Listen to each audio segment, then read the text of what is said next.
All right, well, welcome. I am so excited for today's show. I'd like to welcome John Romanello, who is better known as Roman, and he's actually based in New York City, but he's known worldwide as a fitness expert, and he's the founder of Roman Fitness Systems, and he's a personal trainer, coach, author, and model. And what's so awesome about John is he's helped so many people, thousands of people all across the world, men and women, literally surpass their goals and achieve the body of their dreams. And he's been featured all over the place. Men's Health, Men's Fitness, T Nation Shape, Yahoo, you name it, he's been there. And what's so exciting is he's releasing his newest book just in a few days titled Man 2.0 Engineering the Alpha. So I want to dive deep into picking John's brain and getting learning more about how he can help you achieve what you're looking for in fitness. And so, John, welcome. So excited to have you here.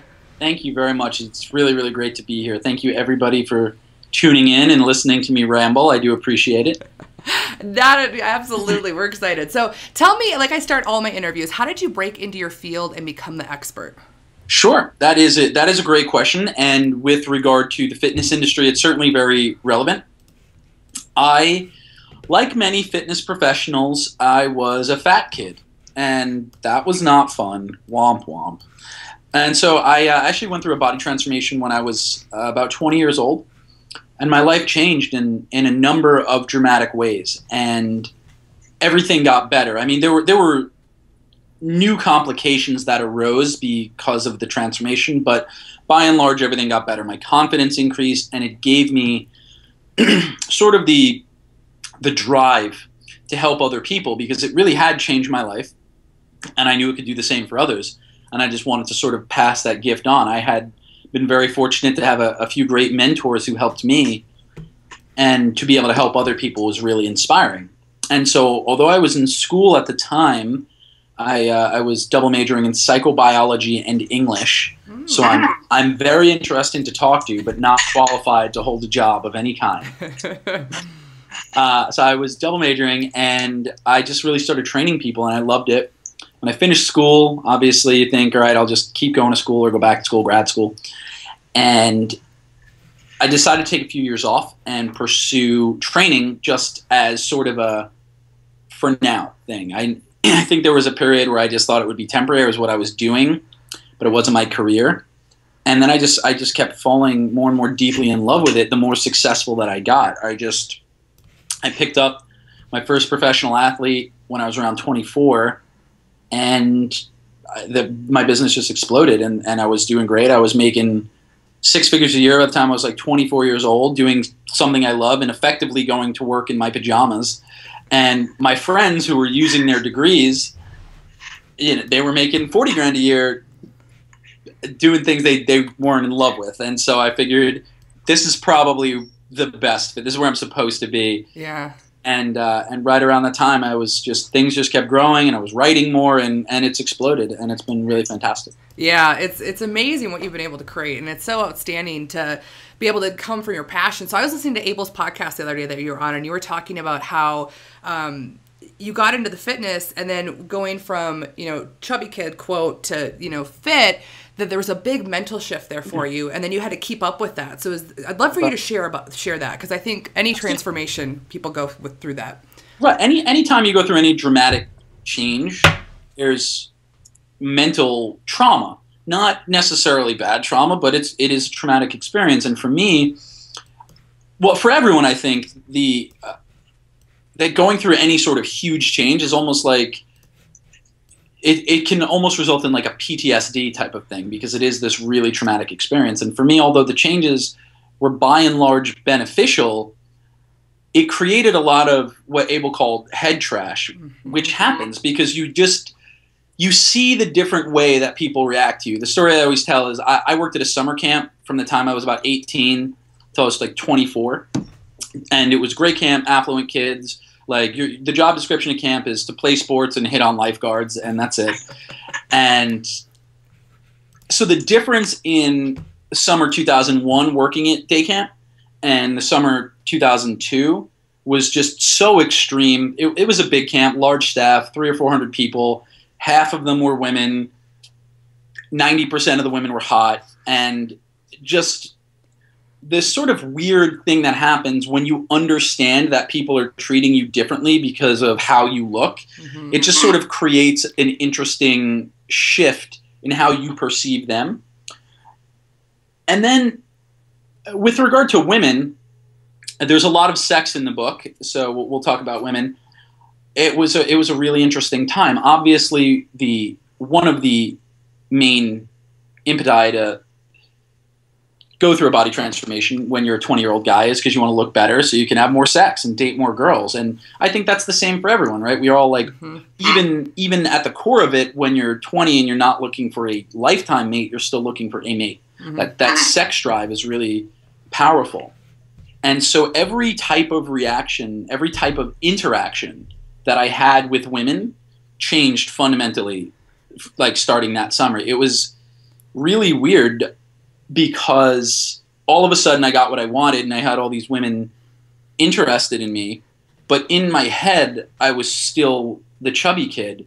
And I had never learned many of the skills that come along with people flirting with you from the time you're 15 until you're 20. I was starting 5 years behind everyone else, so I was not good at picking up the cues that women were putting down when they were interested. I couldn't tell when someone was interested and when they were not interested. I remember one time specifically, I was sure this girl was into me, and I just, we were hanging out consistently and moved in for a kiss, and she's just like, "Oh, we're friends." Like, is that how? And the funniest thing was that I'm so hilarious in awkward situations because I'm just like, okay, explain, like, how was I supposed to know that? What are the things that I should look for next time? How do I know I'm in the friend zone? What is? Yep.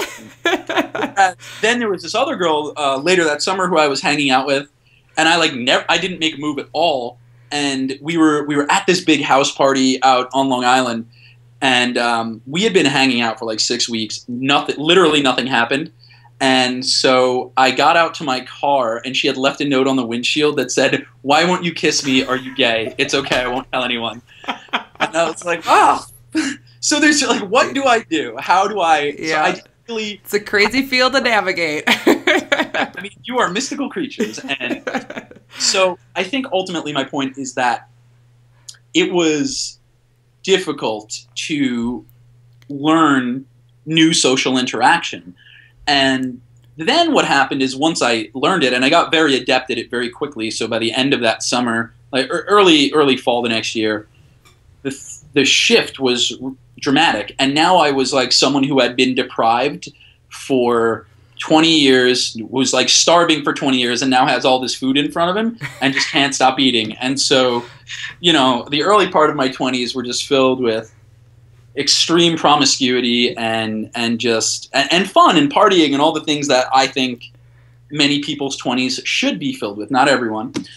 And it really became, so the challenges that I faced outside of learning how to deal with women was learning how not to deal with women and learning how to be okay with being in a relationship and not go stir crazy because there's these options that I'm not accessing. And that was hard for me. That's really difficult for a lot of men. And in the interviews for the book, of which there are over 300, we talked a lot about just perceptions of sex and your perception of your own sexuality and how important it is. And I'm very, very fortunate that I have come out not quite as messed up as I should be, because it's a really weird thing. And then you get involved in modeling, and that's a whole other thing. So basically for me, everything in life, I always view any sort of change as you're exchanging one set of complications for another. And the problems of being unattractive were certainly real. And the problems that come with being attractive are infinitely preferable, but there are still problems, and people don't talk about that. It was a really weird thing. And having been on both sides of it and internalizing that shift, I just think is an important thing, because so many of the people that I work with, I've helped people lose 200 pounds. Your life changes overnight, just changes. Everything is different. Or even if you lose 20 pounds and you go from being a regular person to being hot, traditionally, whatever, things are different for you. Every time you go to the bar, if you're a woman, you're going to notice things are different, and it can really mess with your head because the overriding thought process is, are people really this shallow? And then you just start judging people based on their shallowness, and someone is coming up to you to talk to you and having this conversation with you, and they're trying to be interested in you, and all you could think is that they're a bad person. And so it really, really screws with you. So there's a lot of therapy involved. So yeah, things have worked out well, and I'm happy to report that my relationships with women are certainly more successful now. I no longer have close female friends because I slept with all of them. But and I don't think it's good for me to have them. I am better in relationships now, and recently engaged, and yes, congratulations. Thank you very much. I'm super pumped. She's literally the greatest human being that's ever lived. She's amazing. Neghar is amazing. Yeah. Neghar Fonooni is the boss. She is amazing. You guys, I'm just gonna pimp her out real quick. If you guys don't know my fiance, NegharFonooni.com. She is one of the top 5 female kettlebell experts in the world, nutrition expert. Unbelievable physique. It's her abs are better than mine, and just wonderful person, incredible fiance, great. She's the best cook ever. Even my own mother does not cook the way Neghar cooks. It's incredible. And Neghar herself is an amazing mother to a wonderful 7-year-old now. Boy, Isaac, my stepson, and it's been a wild ride. If you had asked me last year if I ever thought I would get married, I would have only said yes, but just because that's what you're supposed to do. Yeah. And, I met her and everything changed. And within 2 weeks, I knew I was going to marry her. And really? Oh, absolutely. Yeah. Within 2 weeks of knowing her, I knew that I wanted to marry her. Mm-hmm. And then once we sort of started dating, I knew that I was going to. And I was incapable of not telling her. And within 3 or 4 weeks of dating, I was like, I'm going to marry you. And then I was like, oh my God, you can't say that out loud. You got to play it slow. It's like all of the lessons right that I learned just went out the window. I just blurted it out. And thankfully she did not run. And she said yes. Oh, that's fantastic. How did you guys meet? Do you mind sharing that story? Yeah, absolutely. It's really... it's very cogent to the type of business that you and I are in. I met Neghar the same way I meet pretty much everyone in my life, and that's the internet. I was aware of her blog, and we had a lot of mutual friends. We had never met. She was apparently a big fan of my blog and had a little crush on me, which I didn't know until after. And then one day she was teaching a workshop in New York City and we had exchanged a few emails a month or two prior, reached out, would you like to grab coffee? And normally when people in the fitness industry are asking me for coffee, it's up-and-coming guys who want to mirror the success that I've had. Mm-hmm. And so it's essentially, can I buy you $5 worth of coffee and you give me $5,000 worth of business advice? Exactly. But I do it because I love helping people. And I like coffee. So Neghar and I went to coffee, and normally those meetings last 45 minutes to an hour. And so then 4.5 hours later, she's like, oh, I have to go. I have to catch my train to go home. And I was like, do you? So she actually did have to go home. She did not stay. But then we, ran into each other at a conference 3 weeks later and hung out, and then things just happened. Oh, that's fantastic. That's great. I'm so happy for you, for both of you. That's so exciting. I appreciate it. Yeah. So I want to kind of just rewind a little bit on what you were talking about with the mindset. So how do you help your clients make that transition? So you can't go through a physical transformation without going through a mental one. And it just... The way that I tell them to deal with it is to shut out external noise, because it really can be very strange to allow those things to filter in. You have no people interested in you because you're 250 pounds, and then you get down to 180 and you've got this muscle, and women love you, and it's just the chirping, it can be really bad. So I normally tell people, before you're like ready to start taking your body for a test drive, just relax for a bit. Just get to know yourself, get to know what you like, get to know what you need to do to maintain this lifestyle, and hang out with the people. It's like being famous, right? Yeah.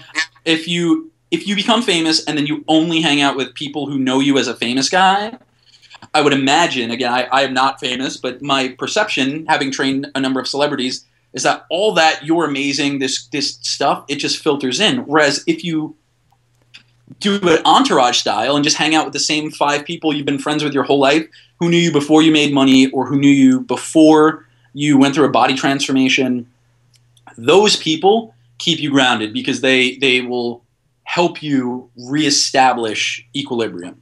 That's really important. So just hang out with your family, your friends. I have the same group of friends since I'm 31 now. I've been best friends with the guys who were the best men in my wedding, my 2 best men, since I was 17. And they're just great guys. And they knew me when I was fat. They knew me when I was making no money. Mm-hmm. They knew me like when I was in that phase where I was just screwing up constantly with women.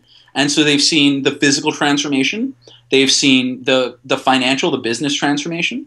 And they've seen the emotional and relationship transformation. And through it all, they have been the people that have allowed me to not stray too far. Yeah. And they really do help me stay grounded is not really the right word, but just stay not crazy is the thing. Well, and that's a great point, because in anything, whether you're starting out as an entrepreneur or making a shift in fitness, you need to have that surrounding around you to pull you back, to bring you out of your shell, whatever you need, help with. So I think that's outstanding to talk about that. So what I'd love for you to talk about is, what are some of the other roadblocks that you've had to overcome? Because you do so much. I mean, you're not just fitness. I mean, you do consulting, you do so many other things. So yeah. I'd love for you to share that. This is like a really terrible thing to say. I have not run into a lot of business roadblocks at all. I have been really fortunate in the sense that my executive vice president says that I just have a really strong frame. And he says, you're the only person I've ever known who says, I'm going to do something, and then it just happens. And you just do it. You put yourself in a position to make it happen. Right. And it's not that things have never gone wrong. I don't care when stuff screws up, because what are you going to do? I don't stress about it. Right. And so the biggest roadblock I've ever had is me just getting out of my own way. And the same thing that every single person who wants to do something runs into, overcoming inertia. I have this idea for a great product, and I'm like, oh, I should do that. And then I just never start. Can't finish if you don't start. Or the people who want to make body transformations, I want to do this, like I did for years. I wanted to be, from the time I was 12 years old, I wanted to be ripped. And it took until I was 20. It took a literal 8 years before I was finally able to get there. And so I have always been my worst enemy and the biggest impediment to my success, just getting out of my own way and not falling off track and getting distracted too much. And the only way I've been able to do that is to surround myself with good people. I have a great team, and they save me from spending a lot of time doing things that I'm really not interested in and therefore not very good at, and just letting me do the things that I need to do, like being the face of the business and generating content. I write every word that's on my website.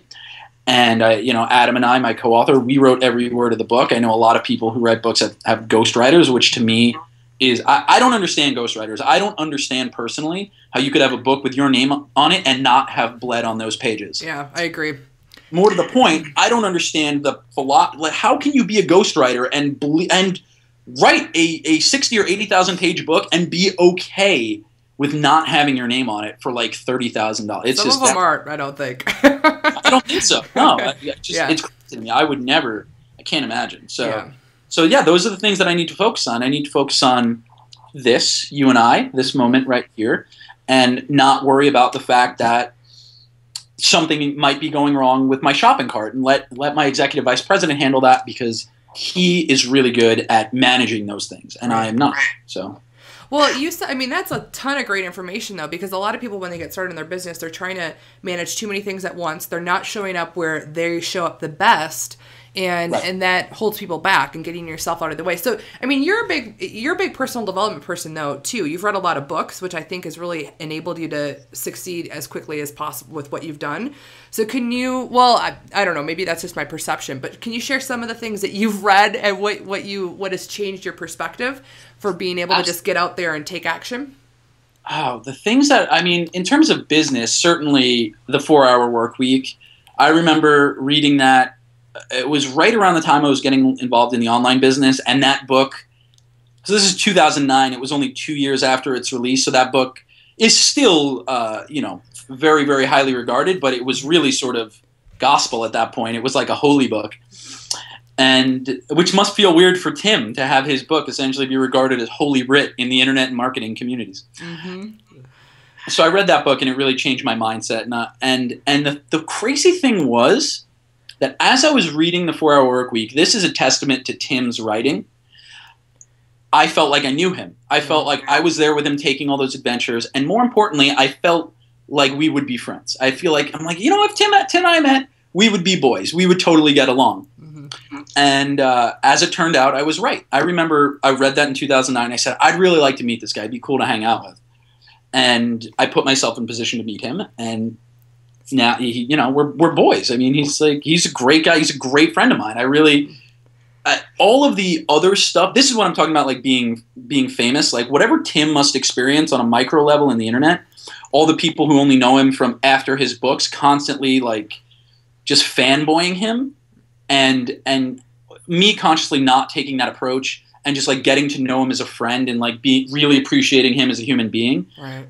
Tim is a strong individual for not letting that come into his headspace and for staying so humble, and he's always hat in hand. And Tim is very well aware that he could ask me to do anything and I would do it because it behooves me to do so, because that relationship is valuable and he can be of service to me.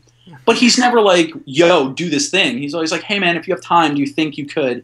And it's just like a different way of interacting. He's a very respectful guy, and he hasn't let all of that stuff into his head. Yeah. So the 4-Hour Work Week was life-changing for me. The Zen and the Art of Motorcycle Maintenance, really just, it's a great meditation on life. Mm-hmm. And I think a truly well-written and enjoyable and insightful book was very helpful for me in terms of just I think learning about life. And I think that I really enjoyed that book simply because my parents split up when I was 10, and I did not have a relationship with my dad really. And so it was a very paternal way of telling a story. Mm-hmm. And so I think it resonated with me very strongly. And I think that it sort of formed the ideas about the type of man that I want to be. And finally, the one that is the most formative for me is The Hero with 1,000 Faces by Joseph Campbell. And this is a dissertation essentially on comparative mythology, where Campbell makes the argument that every story essentially follows the same path, the 17-stage plot point journey called the hero's journey. And I really fell in love with it because I love mythology, and it just made sense to me after I read that. The next time I watched Star Wars, I was like, oh, it's right there. Yeah, it's all there. All those steps, they just happened. And when I read The Lord of the Rings again, I'm a big nerd, big Lord of the Rings fan. I read Lord of the Rings every year right around the holidays since I was 11. So every year I read the trilogy. I have a Lord of the Rings tattoo on my ribs. You do? I do. It's actually my largest. I have like 7 tattoos. The Lord of the Rings one is the biggest piece. Oh, that's funny. So I'm a big nerd. But reading that book after I read Campbell made that book better. I believe that reading Hero with 1,000 Faces made everything I read and every movie I watched after that point better. And that, to me, is amazing. And I'm like, that's so crazy that you can have that sort of impact. Yeah. And it's really become sort of part of my worldview. And I look at the hero's journey not only as a storytelling methodology, but also as a lens through which to view change, and also a thesis for problem solving. Wow. That's amazing. Thank you for sharing that. I'm definitely going to check the last one out for sure. Yeah. So, I kind of want to transition back over into some of the fitness type questions now too, because a lot of stuff that I've read with you is that you said you made a lot of mistakes in the beginning transforming your body. And I'd love for you, because there's so much stuff out there and there's so much bad information out there for fitness. And I'd love for you to kind of talk about that and what's the best way to go about starting to transform your body. The best way? Oh, that's a great wow. Well, the best way is to buy the book and just do it. Just do it. Get it now. The best way is really to just do anything. Literally just do anything. And that's the main thing. People just the overcoming inertia is impossible for most people. They just can't, for whatever reason, start. And because I think they get overwhelmed. And the simplest thing to do is just start with 5 minutes. There was this study, I'm trying to remember where I read it, but it was a really interesting paper that talked about trying to get people to make changes. Mm-hmm. And when you start with a small change, there was this one example where it was said that if you're the type of person that doesn't floss your teeth, then that is part of your self-perception. I'm just not a flosser. And then your goal is to floss one tooth. Just dedicate yourself to flossing just one tooth. And within a week or 2 weeks or 3 weeks, you're eventually going to convince yourself, well, this is a bit ridiculous, and I guess I am the type of person who flosses their teeth now, so I'll just do it. And then it becomes this habit. Same thing with training, just start with 5 minutes. Just commit yourself to 5 minutes, 10 push-ups, 10 bodyweight squats, 10 reverse lunges, plank, and you're done. And that's it. Just do that. Mm-hmm. Do it once or twice and you're done. Just commit to doing that like every day or every other day for 2 months. And then when you think about starting a routine, it's going to seem very simple. So, I think that a lot of people have trouble with that. That was not one of the mistakes that I made once I got started. Those were legion, but mostly they involve just learning a little bit and not learning a lot. So I think that a little bit of information is a very dangerous thing. Mm-hmm. And what people do is they read a book like, let's say, Body for Life, which is a great book and was super successful. And I know Bill very well. And I feel very fortunate to have had that book early on during my transformation. And the problem with that book is that the way that it talks about food, for example, it says just eat a portion of protein and a portion of carbs. And that's a really good start. And that's what I did. But I was drastically under eating because I had a high level of musculature. But I ate that way for months and months and months. And I was probably eating 1,500 calories on low days and maybe 1,800 on high days. And I was just not really eating enough. And the problem I think that happened was that I just didn't learn about calorie formulas and macronutrient ratios. I didn't take it. I stopped here and I should have gone 2 steps later. And so I definitely think that I inhibited my progress for the first 4 or 5 months. I still made great progress. I lost a lot of weight, but I think I probably could have not sprinted the whole time and still made progress. Right. Instead of just being so completely balls to the wall. Yeah. So with your clients then, because you have, a different take in the model world and in the competition world, with people that are just trying to make that first leap, what are the 5 steps you walk them through to keep it simple to get them started? First thing is just keep a food log. Because here's the thing. You know what you shouldn't be eating. That's what everybody knows what you shouldn't eat. Not a lot of people know what they should eat. And so they fill their cart instead with a lot of gray area stuff. They want to move away from eating sugary cereals, so they eat kashi, which is a step in the right direction. But if you have 2 bowls of kashi a day, you're still getting 80 grams of carbs, and it's not the best thing. And so what I always do is I have people keep a food log. And I'm like, I'm not going to judge you. I don't even need to look at it for the first month. Just write down everything you eat, everything you put in your mouth. LOL, sex joke. But write down everything that you eat and drink for a month. And what you see is when you look at that food journal, it is absolutely hilarious how things change from week 1 to week 3. People know what they shouldn't do, and as soon as you start writing it down and you have to look at it at the end of the day, and you're just like, man, 2 donuts, I probably shouldn't have done that. And it's right, the evidence is there. Yep. And so writing things down creates tangibility, which is really important. And it's some level of accountability. Mm-hmm. So writing things down. And then after the first month, I go over the food log with them. And I was like, let's look at the things you know you shouldn't be doing. And when you look at that week 4, there's still some things that they need to work on. But the most important thing that we try to do is not eliminate too much, but rather add. We want to add the vegetables and the lean proteins, just put those things in. Mm-hmm. And so that's if I'm handling the nutrition for my client, that's what I do. If the client is handling the nutrition themselves, in the sense that I design it for them and they do everything else, this is my online people. My online clients are very different from my in-person clients. My in-person clients fall into one of 2 camps. They're either very high-level people, bodybuilders, trainees, athletes, celebrities, or they're, I don't want to say regular people. At this point in my life, I only take in-person clients who I want to be networked with, so who can help my business in some way outside of paying me $300 an hour. Mm-hmm. So, for example, Gary Vaynerchuk is a personal training client. So with Gary, I food logs and portions, and I just try to work within there because he doesn't need to be super hardcore. My online clients are almost always advanced trainees. They're just the people who find me online and want to work with me. Or in general, I think people who are interested in online personal training mm-hmm. are generally self-starters anyway, and they have a fair level of baseline knowledge.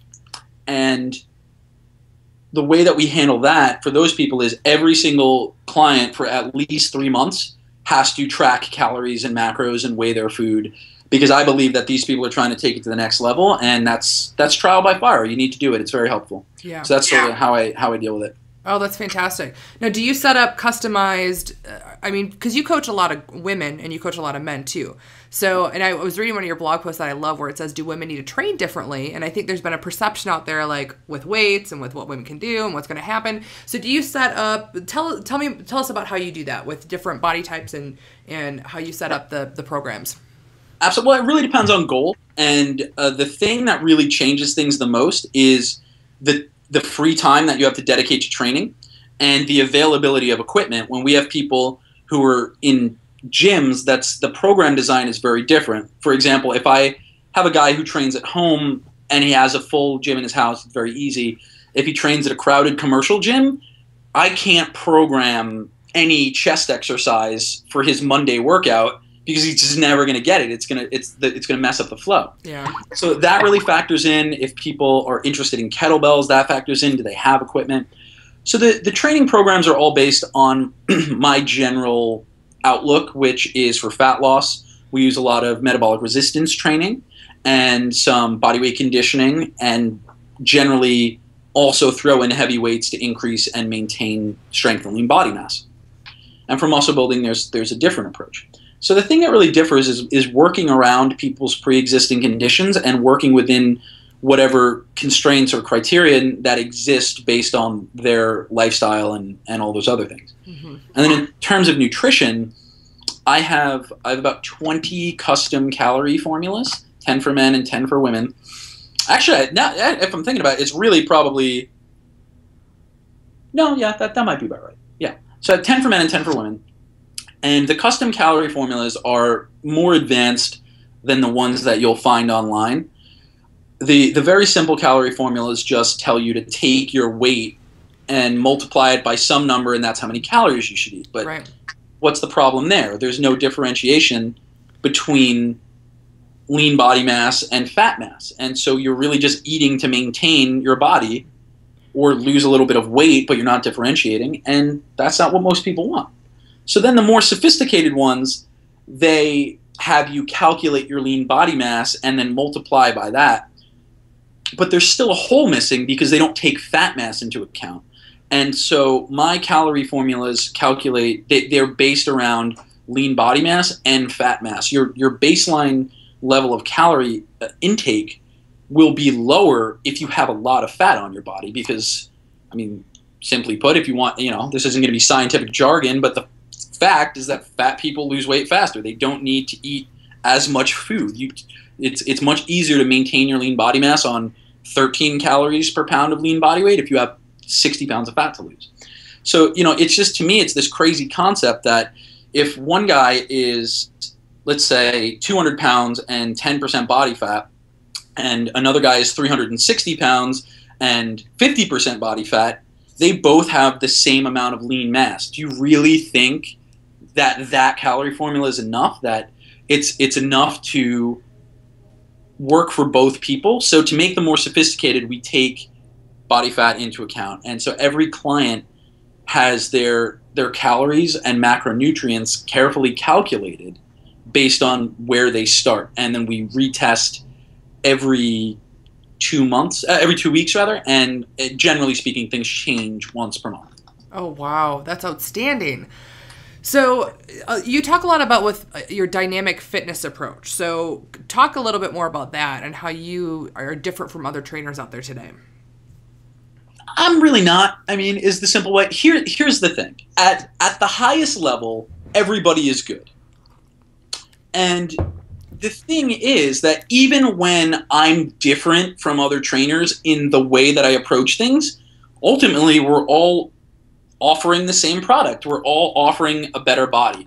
And that doesn't change, So the difference between working with me or Craig Ballantyne or Joel Marion or any of the other big online fitness guys, in the end, you're going to look the same. You're going to make the same progress. The approach might be different, but that's more important to coaches than it is to clients.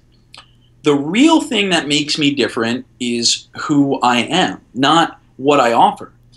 I am a funny, well-read writer who happens to write about fitness. And that, rather than being a trainer who is forced to write because he wants to be successful on the internet, I view myself as a writer first. And I think that's really appealing for a lot of people. The crazy thing is that I just have always, my business model has always been just be me professionally. I don't pull my punches. I'm not afraid to drop F-bombs. I've been very courteous here. Yes, you have. But you're fine. Be yourself. But in general, I'm not shy about dropping F-bombs. I'm not shy about talking about sex or anything. In fact, my co-author Adam and I were scheduled to be on a local LA radio station. That's why I'm actually out here in California. We were a TV station. We were supposed to do some TV stuff. So I flew out here because we had TV stuff on Thursday, and they booked it before they read the book. And then they canceled because of the language. You're kidding me. Yeah. And so our PR people from our publisher called and they're like, "Oh, so what do you want to do there?" And my response was, "Well, fuck them. I don't care." Yeah. Because what are you gonna do? Crazy. Yeah. Joke. So my reaction is never ever worry about the people who hate you, because for every person who's not into you, there's 10,000 people who, because I use that language and because I talk about the things I talk about, I'm the only guy they want to listen to. Yeah. The thing that's different about me is that I'm me. And there are a lot of people who have emailed me. They're like, "Hey, listen, I read your blog, but this one went too far. I'm not going to be coming back anymore. I just thought you would want to know." And, so if you're interested in feedback, and I was like, "Hey, I'm really interested in feedback. Yeah. I appreciate the email and I understand your perspective. I'm not going to change. But since this is the thing that bothered you, here's a list of 5 people who you can look at who don't do those things and who might be a better fit for you. Just because you're not interested in me talking about what I talk about or talking about fitness the way I talk about it doesn't mean I don't want you to get good results or I don't care about your fitness anymore. I'm very happy for you to go hang out with all the trainers who don't curse or talk about blowjobs or whatever else. Like, that's life." Yeah. Oh, that's great. I love that you do that, though. Because, I mean, it really is. It comes down to a personal preference. And like you said, for the one that isn't into you, then, you know, there's other people out there. So, yeah. So the thing that makes me different is me. And so the way that I would phrase that, if you're looking for a soundbite, people don't buy coaching. They buy coaches. So who signs up with me, who buys my products? Those are because people are interested in me first, and the service and the results probably second. Yeah. I love that. Total tweetable there. I love it. That's brilliant. So I want to talk about what are your thoughts on CrossFit? Because it's huge. Sure. Yeah, I think that CrossFit is generally good. I think that there's like that whole cultish mentality is a little weird, but I love a lot of the things about CrossFit. I think that for average people looking to lose fat and just get in shape, it's absolutely fine if you're at a good CrossFit box. The problem is that this was not really an issue about 5 years ago, because when CrossFit first started getting popular 5 or 6 years ago, really 5, who were the CrossFit coaches? They were people who were already personal trainers and then who moved towards CrossFit. Mm-hmm. Now, a lot of all you need to do to be a CrossFit coach is you just need to take this weekend certification course. And you don't need to be certified. You don't need to have experience. You don't need to show mastery of technical skills or how to coach people. And a lot of the people who are opening CrossFit boxes now are people who just fell in love with CrossFit, and now that's what they want to do with their lives. I have a friend of mine who's a doctor. She went to med school. She paid $250,000 for education. And she's like, I wish I could just quit my job and just open a CrossFit box, guys. I love it. I love the environment. But she can't because she's got a lot of debt. So the problem is, like, assuming she did that, this woman, this friend of mine, she's never coached anyone. But she would be able to open a CrossFit box. The only thing you need to do to open a CrossFit box is pass your certification, put the word CrossFit in your name, and pay your royalties. That's it. Yeah. Your franchising fees. And so the speed at which CrossFit has grown is the reason that all of the things that make people hate CrossFit exist. All these people getting hurt, all of the super bad form that you see in the YouTube videos, that comes about because it's inexperienced coaches. But that's not exclusive to CrossFit, and that's why I don't hate on CrossFit, because you're going to find shitty coaches everywhere in any type of training. I'm sure there are shitty Zumba instructors. Whatever it is, there's some people who are good and some people who are bad. So I think that CrossFit's not there yet, but I think they'll get there, because in any industry, quality always shows. Yeah. It will out. And if you're good, you'll rise to the top. And if you're bad, you'll be found out, and eventually you'll go out of business. That's just how it is. So yeah, I'm a big fan of the community of CrossFit, and I think it's a great, generally good. And the workouts are super hard. I like them. They're fun. Mm-hmm. Awesome. I love it. So I want to talk about cheat days now, because I was just watching you with within the 4-Hour Chef, or I think it was that one, right? Yeah. And you and Tim go to town, and so I want to talk to you, because that's and also intermittent fasting, because that's a new term coming up. So talk about that and how people can incorporate that and why it works and why to do it. So I will try to explain this with as few scientific terms as possible, because I believe that the fitness industry is filled with, like, smart people trying to sound like meatheads and meatheads trying to sound like smart people. So I'd try to be right in the middle. So cheat days. The reason that cheat days work is because when you diet, your metabolism begins to slow down. And that is because there's a hormone called leptin, which is responsible for the production of T3 and T4, thyroid hormones, which we all know facilitate fat burning. Leptin is produced in fat cells. So the more fat you have, the more leptin you have, which means the easier it is to burn fat. As I said, fat people lose weight quicker. Mm-hmm. But leptin levels are also dependent on caloric intake. And as soon as you start eating fewer calories, now you have two things working against you. You're probably losing fat, so your leptin levels your baseline is lower, but they're also dropping down because you're not eating enough. And a cheat day bumps leptin levels back up and allows you to lose weight faster. or at the very least, it doesn't slow down fat loss and it gives you a psychological reprieve. So it's really very, very simple. It's you eat because you can. It speeds up your metabolism. So that's cheat days.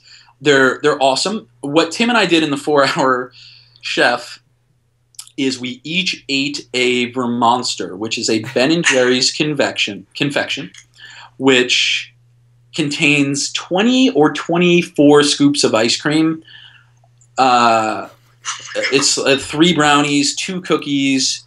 I think it's 2 bananas. It's insane. It's an insane amount of ice cream. It's 14,000 calories worth of sugar, essentially, and fat. And they're meant to be shared by 5 to 8 people, and that's why they sell them at scoop shops. They do them for like kids' parties, and they serve it in this big bucket and whatever. And for whatever reason, Tim and I decided to each eat one. I can't tell you why. I remember specifically we went in to do this, and I said, "Why are we doing this again?" And he said, "To see what'll happen." And of course, that's his answer to legitimately everything. So I'm like, I don't even know why I asked. Let's do it. So what we were doing there is illustrating a point. Like, obviously, my cheat days do not normally include 14,000 calories with ice cream. But the point is that I'm so confident in the science of why cheat days work that I'm willing to put my body on the line and eat 14,000 calories worth of ice cream to prove that this works.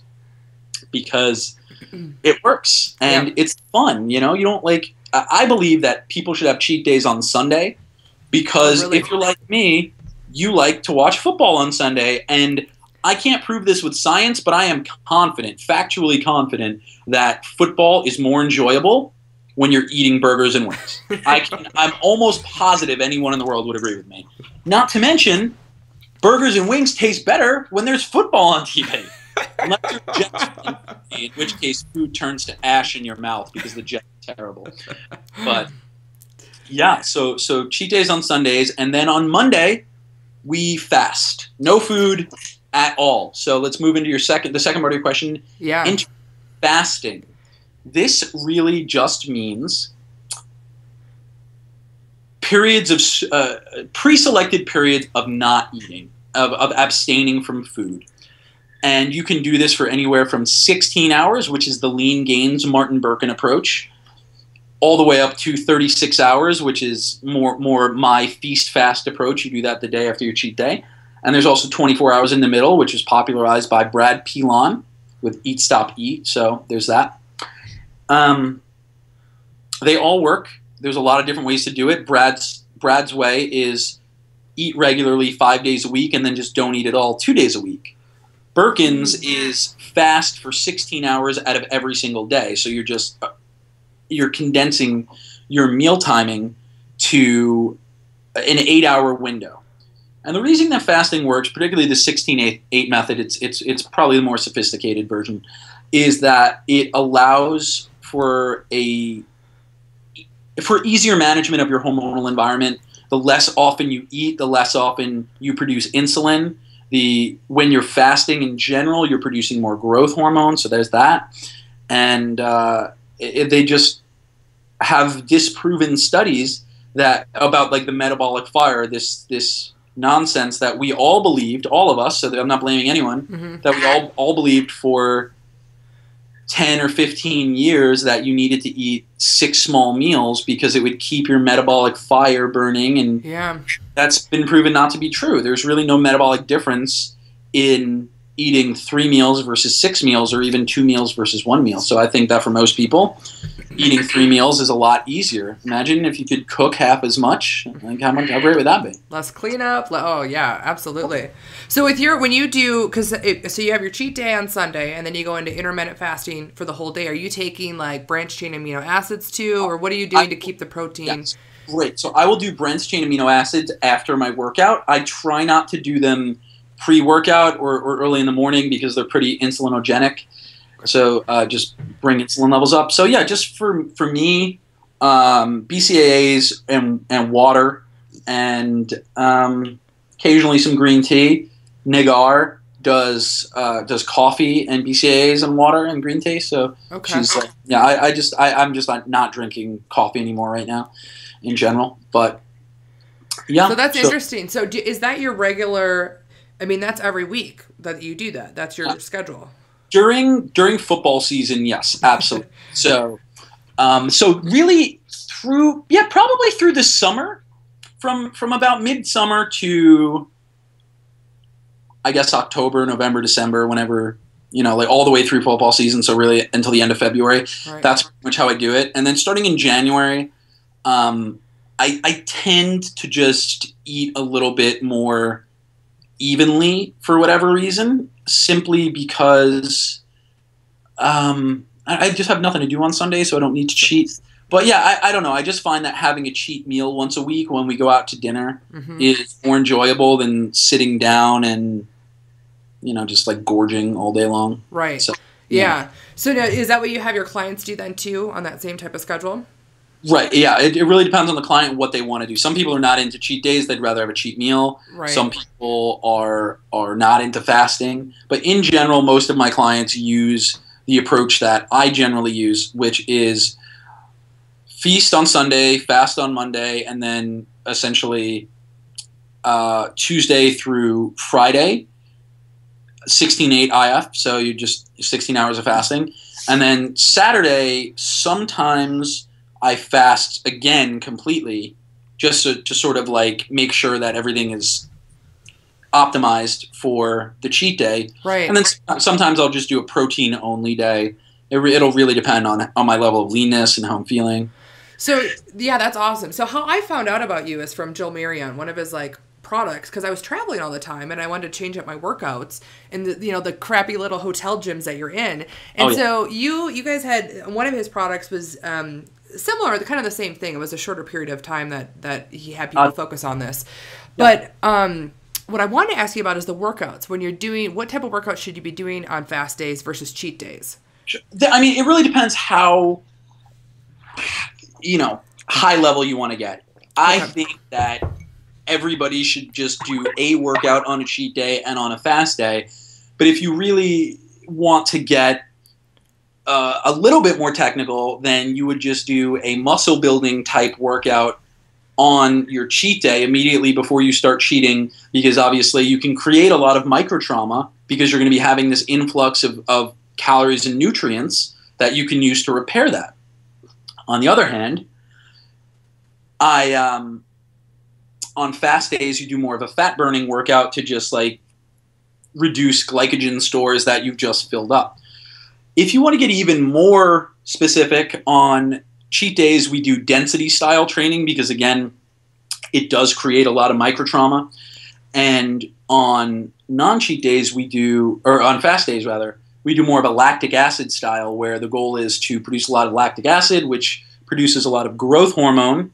And then from there, because when you're fasting, you're producing a lot of growth hormone anyway, so you're just sort of like supercharging that. So there's a lot of different ways to do it. It depends on how esoteric you want to get. Yeah. But in general, that's the three levels. Yeah, no, that's great. I love that. And I love the change up of the workouts too, because it brings variety for people and what they're doing. Yeah, that part is fun. Yeah. So what do you see as the next big fad and trends that are coming down the pike for fitness? Man, well, intermittent fasting, I think we're sort of like in the phase where that's a trend. What else? Let's see. Well, I think that some of the stuff that we publish in this book is going to become a trend. I have very high hopes that this will be not just a bestseller, but a #1 New York Times bestseller. Yep. And I think that the CrossFit trend is still going to like keep going for a while. And certainly there's all these like adventure races, the mud runs. Yeah. As for what's coming behind all of that, I don't know. I mean, I can tell you from a business perspective that I believe that gyms are going to go one of two directions. There's going to be very high-end gyms like Equinox, and then low-end gyms like Planet Fitness, and everyone in the middle is going to get absolutely crushed. Really? And I just think that's the way it's got to go. I think that if you're an independent gym charging $60 a month and Planet Fitness is down the road, they're going to charge $10 a month, and people are going to go there. And then the people who can afford it are going to go to Equinox because there's always going to be a demand for a high-level service. Right. And that's just where it's going to go. And so in the place of these standard gyms, I think you're going to see more boutique service gyms open up. I think that once all the regular gyms close down in a given town, it's not going to be long before a hardcore powerlifting dungeon pops up, something like that. And then... Well, we're seeing that in Denver here. Everything's specialized for what they're at. So yeah, that's a really cool. So I want to do something really quick here. I had some questions from some people in the Facebook and Twitter community, and then I want to wrap up with your book on where everybody can get in touch with you. So Casey Demchuk asked, what do you feel about Paleo, Primal, and Zone, and what do you suggest for continued maintenance? Paleo, Primal, Zone. I'm of all of those, I guess I'm most Primal. I think Paleo is great. I'm a big fan of Rob Wolf. Mm-hmm. Of all the people, here's the weird thing about the Paleo community, because there is a lot of like cultishness. Mm-hmm. The people at the very top are not cultish. Like the heads of state, the Rob Wolf and the Mark Sisson and the Lauren Cordain. It's like people 2 levels below, these people who consider themselves like Paleo lieutenants, who are super militant and really like dogmatic.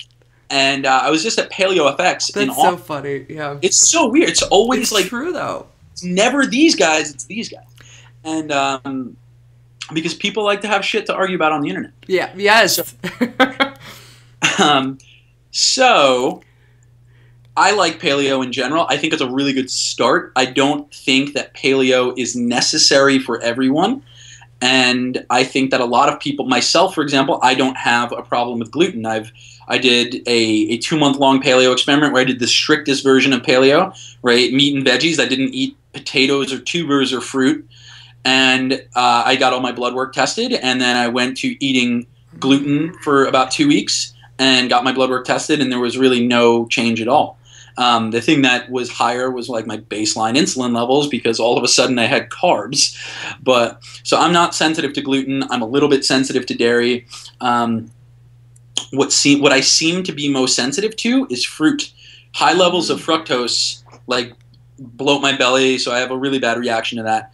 So I think that paleo is a really good start. I think that everyone should do an elimination type diet and then slowly add those things back in to see what you need to eliminate, because not everyone does. I think that if you look at, let's say, food allergies across or incidence of gluten intolerance or celiac disease across racial boundaries, you're going to see a lot of changes. Something like 70% of people of Irish descent have some level of gluten intolerance, whereas in people of Italian descent, it's closer to 15. So there's all these different things that play in, because if you look at the culture, what a culture puts forth in its food, that's sort of like the cultural aggregate of what works for us, right? Right. And so if a group of people have survived on pasta and dairy, like the Italians have, for 4,000 years, then the likelihood of anyone who was sensitive to those things, who had a bad reaction, having died off because of the immune problems that would follow, is very high. And so those people would not have reproduced. And so now the baseline Italian does not have these insensitivities. So I think so it's a good start. Paleo is a good start. Primal is a good start. That said, I still like gluten in general. When I go to gluten restaurants, when I go to restaurants that offer gluten-free dishes, I always ask for extra gluten. and then the waiter always looks at me and I'm like, well, it's free, isn't it? It says gluten-free. Horrible. It's such a bad joke, but it always gets a laugh. It's not a good joke. You don't have to pity me. But I'm not repeating it. Don't worry. people laugh because it's like, wordplay. But anyway, so I still have cheat days and I eat gluten and I'm fine with it. But if you don't eat gluten, you can still have cheat days. You can do wheat-free cheats. Neghar has some stuff on that. And we're actually writing an article on paleo cheat days for paleohacks.com. So that's going to be super fun. A lot of paleo baking. But you can do it. It's awesome. Yeah. So the second part of that question was maintenance. 500 calories below what you consider to be your maintenance calories, which you could use my calorie formulas for. And so do that 4 days a week, and then 3 days a week just eat at maintenance. Perfect. And then Jane Louise asks, what's the best way to break through a plateau? When you have plateaued, it is almost, particularly at the lower levels of body fat, it's almost always connected to your hormonal environment. Chances are, if you're only trying to lose last like 5 to 15 pounds, you're holding them in a specific area. For women, it's generally hips and thighs. For men, belly and love handles. And so there is a corresponding hormone for each of these things. So you'd want to address that. And if you're a woman and you're holding your fat in your lower body, then you would want to start looking at supplementation that would allow to move away from estrogen-related fat storage. A good example is yohimbine HCl. Women have alpha-1 fat receptors concentrated in the lower body, and yohimbi is an alpha-1 antagonist. So it'll actually block the fat at those receptors and help you lose fat from that area. Now, it's going to help you lose fat all over, but it'll make you exponentially less likely to store fat in that area. So that's just one example. So I have tons of stuff on my blog which you could check out, and of course, hormones are featured heavily in Man 2.0, Engineering the Alpha. So all of that. Awesome. And then Michael Chomi asks, what do you feel about the future of vitamins and supplements in regards to the FDA approval process? I would really like to answer that question, but it's a can of worms that I'm not quite sure that I want to open. But in general, I think that supplements are the wild, wild west, and I don't think that it's changing anytime soon. Okay. And last one, Natisha Walton. She's a fitness instructor, and she lectures on gluten-free and toxin-free. And so she's been a fitness instructor for over 10 years. And so she had a woman, so Natisha's small. She's a size 2, and she eats healthy and exercises, obviously, but she focuses on the 90-10 rule. And so she has a client that is struggling with eating disorders. And she doesn't feel, she says, do you deal with people with eating disorders? And if so, how do you change the mindset of someone that feels it's too regimented, like what we've been talking about here and what she teaches? Honestly, this is, I keep bringing her up, not because I'm in love with her, but because she's good. Neghar Fonooni would be the person to talk to about this. Anytime I have clients who struggle with this issue, I refer them to her. I have helped people recover from eating disorders, but something gets lost in translation online, and honestly, my methodology is really dependent on regimentation, at least in the beginning. So that's not my strong suit. So I would really say that I'm not qualified to answer that question, although I wish that I could. Yep. But check out Neghar, because she has a lot of stuff on helping people get away from that. So I don't believe that she herself ever struggled with an eating disorder, but she has a lot of clients who have. So that's great. Okay, fantastic. Thank you. So the last thing I want you to share, and then our final question, but tell us about Man 2.0. Spill the beans. All right. So I will make this super quick. Oh, take your time. Man 2.0, Engineering the Alpha, is subtitled A Real-World Guide to an Unreal Life, and it is a lifestyle guide masquerading as a fitness book.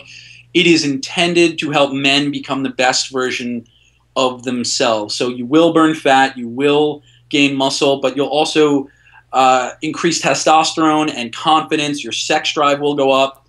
And I know that you probably have a lot of women who check out your podcast. So a lot of men too, though, actually. A lot of dudes as well. So guys, listen, if you're not interested in more muscle and less fat and more sex, I don't think you're my target market, so I don't think I can help you. But if you are interested in a higher sex drive and a better body and a keener intellect, because it's been shown that higher testosterone levels help with decision making, if you're interested in those things, check out engineeringthealpha.com. But for the ladies, if you have a man in your life, I would say this is a great book to get him, because it's a super entertaining read.